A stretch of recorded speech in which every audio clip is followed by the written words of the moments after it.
If you want to grow your business online, but you're confused because there's so much freaking advice out there, there's like all these people screaming at you, telling you what to do, and there is like no nuance to the conversation. Which is because nuance doesn't usually go viral. Like black and white people screaming at you, that's what goes viral. So that's what people do over and over again. But the truth is that if you want to grow, you're going to have to listen for the nuance in everything and be wildly clear about your vision. There are 1,001 ways to do this. You can build a business strictly on TikTok. You can build a business completely without TikTok. You can build a business without even being on social media. Okay. There are so many different routes you can take, and that can be very confusing. And it can make you feel like you're always second guessing yourself and wanting to go in a different direction. So before you even think about what platform you're going to be on, how you're going to monetize, you have to step back. And like, I think about everything in life, but especially business, as 4 parts of a cycle, right? So it's like a flower. We've got the planting phase when you plant the seed, and this is like your vision. This is your why. This is like laying the foundational thoughts behind what you're going to do.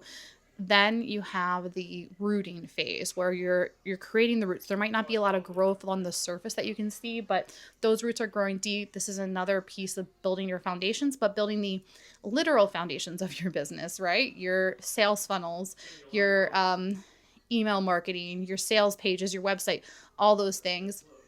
Then you're going to move into the blooming phase. And this is where you can start to see the growth on the outside. This is when your social media content starts popping off and you're really clear about your messaging. And then there's the reseeding phase. So this is when the flower actually like kind of starts to wither and die.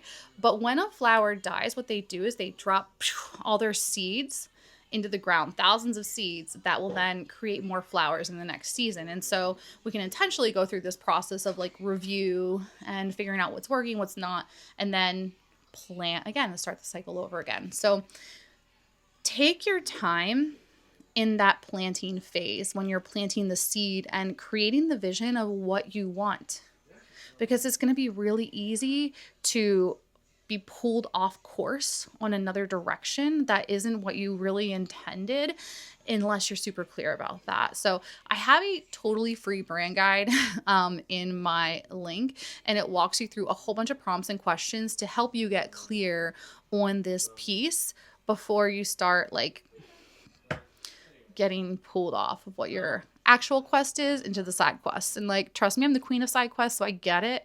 But that's not gonna give you any progress. All right, bye.